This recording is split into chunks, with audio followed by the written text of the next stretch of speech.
sambungkan kabel dari mercury lamp ke mercury lamp power supply. Setelah kita sambungkan kabelnya, kita menghidupkan lampu merkurinya. Ini, tekan tombol yang ini. Lalu kita tunggu merkurinya panas sekitar 10 sampai 15 menit.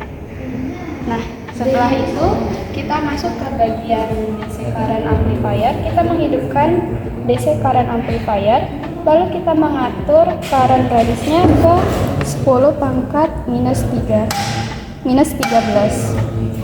Lalu kita kalibrasi. Ini sudah terkalibrasi ya. Lalu kita untuk arusnya itu harus ke 0.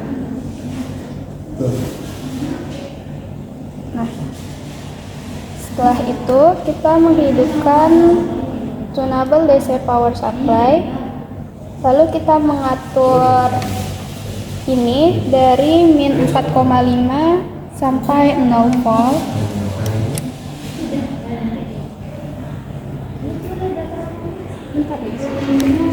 Untuk kabelnya itu sendiri, ini kabel dari universal interface yang itu disambungkan ke interface dari DC current amplifier.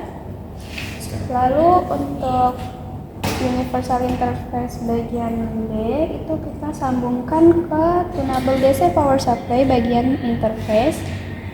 Lalu kabel warna merah dari tunable DC power supply kita sambungkan ke fotodioda bagian A. Nah, untuk kabel hitamnya dari tunable DC power supply kita sambungkan ke sini yang ada tanda panah ke bawah. Lalu untuk input sinyalnya dari DC current amplifier kita sambungkan ke ini. Nah, selanjutnya kita masuk ke eksperimen pertama, yaitu mengenai menyelidiki hubungan antara tegangan henti dengan frekuensi, di mana ketika merkurinya sudah panas tadi, kita atur calarnya itu menjadi 8.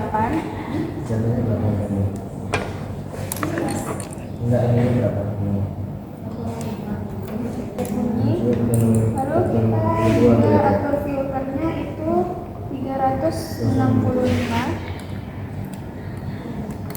Kita putar, kita pegang bagian ini, putar ke 365 sampai dia berbunyi klik kayak gitu. Lalu kita buka tutupnya dan kita buka lampu merkurinya. Nah, pada komputer kita bisa memilih fitur H/E seperti ini. Lalu kita klik preview. Nah, lalu kita atur di DC current-nya, di mana tunable DC power supply-nya ini kita putar sehingga pada DC current amplifier itu menunjukkan 0 ampere.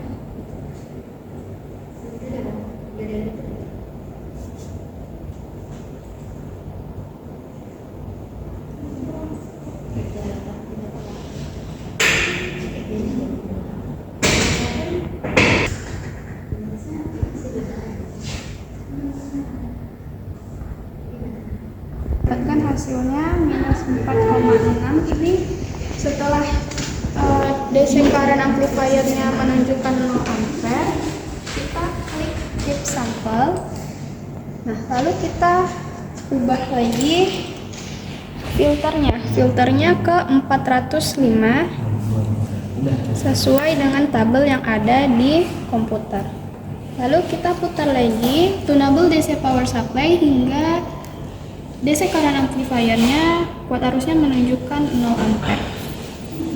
Setelah DC current amplifier-nya menunjukkan 0 ampere, kita akan keep sample lagi. Begitupun seterusnya untuk filter 436 hingga 577. Dan nanti akan didapatkan grafik seperti ini. Nah, nantinya akan didapatkan grafik seperti ini. Nah, untuk percobaan kedua yaitu hubungan antara tegangan inti dengan intensitas cahaya. Yang pertama kita tutup dulu lagi lampu merkurinya dan kita tetapkan filternya itu 436 nanometer hingga dia berbunyi klik. Lalu kita variasikan nilai dari celahnya. Yang pertama itu 8 sesuai dengan di komputer. Nah, setelah pengaturan celah dan filternya, kita buka lagi tutup dari lampu merkurinya. Dan untuk mendapatkan datanya kita klik preview dulu. Klik preview di bagian sini. Nah, lalu kita putar tunable DC power supply hingga kuat arusnya itu ke 0. Nah, setelah DC current amplifiernya ini 0, kita klik keep sample. Lalu kita ubah celahnya menjadi 4. Kita ubah celahnya menjadi 4.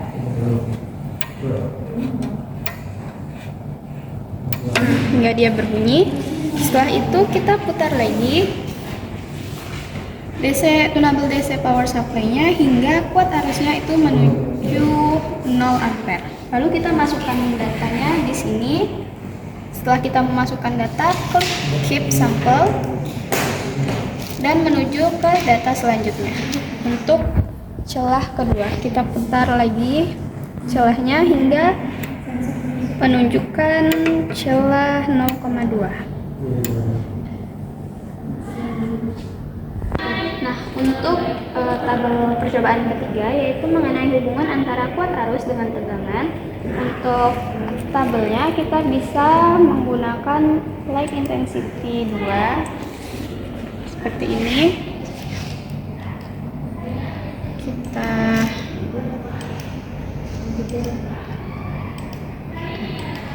Seperti ini bentuk tabelnya.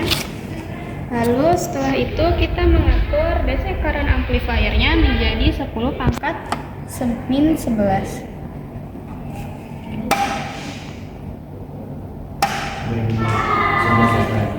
Setelah itu kita atur tunable DC power supply-nya yang ini menunjukkan angka minus 4,5 sampai dengan 30, berarti dia masuk ke dalam. Kita tekan. Lalu kita atur tunable DC power supply-nya itu hingga dari angka minus 4,5.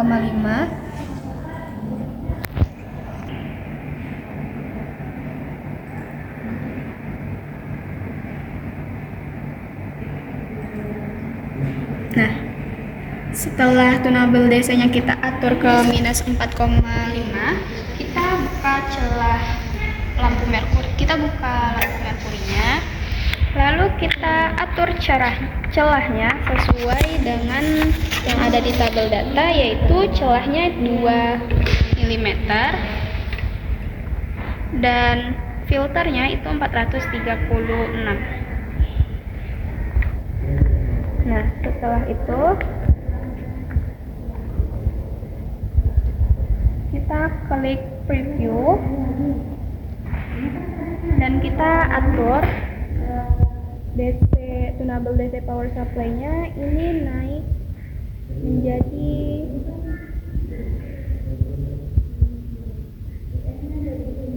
4 volt. Lalu kita klik skip. Lalu kita atur lagi ini. Misalnya kita atur di minus 3,5. Lalu kita klik skip. Lalu kita atur lagi. Misal di minus 3 volt. Lalu kita klik lagi. Begitu seterusnya sehingga mendapatkan data 35 data dengan mengatur tunable DC power supply dengan kenaikan sedikit demi sedikit. dan bentuk tabelnya dan bentuk datanya dan bentuk grafiknya akan seperti ini. Nah, ini bentuk grafiknya. Sini kita hapus dulu. Dan nanti bentuk grafiknya akan seperti ini, dan untuk mengambil datanya kita bisa klik di titiknya ini, lalu kita klik ini. Nah, nanti timbul nilainya seperti ini, minus 3,47 itu untuk tegangannya, dan minus 0,004 kali 10 pangkat minus 10 itu untuk kuat arusnya. Untuk percobaan terakhir yaitu mengenai hubungan antara kuat arus dengan tegangan, ini sama seperti percobaan sebelumnya, tapi kita hanya mengganti celahnya menjadi 4 mm. Nah, setelah mengganti celahnya menjadi 4 mm, lalu kita atur di tunable DC power supply-nya. Ini tadi di minus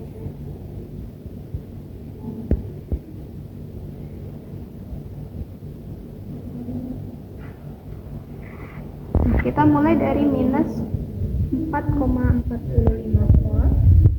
Kita preview dan kita atur tunable DC power supply-nya. Misalnya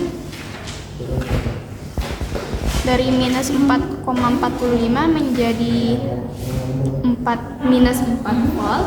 Lalu kita keep. Lalu kita putar kembali tunable DC power supply-nya. Misalnya kita putar ke minus 3,5, lalu kita klik keep. Nah, begitupun seterusnya, kita putar saja tunable DC power supply-nya sedikit demi sedikit sehingga mendapatkan 35 detik. Dan untuk grafiknya itu sama seperti grafik yang tadi. Grafiknya akan sama seperti ini. Dan untuk datanya juga kita bisa melihat, kita klik di sini. Nah, ini merupakan data yang didapatkan dari titik-titik ini. Ini untuk data pertama. Lalu untuk data kedua, ini data ketiga, begitupun seterusnya hingga data ke 35.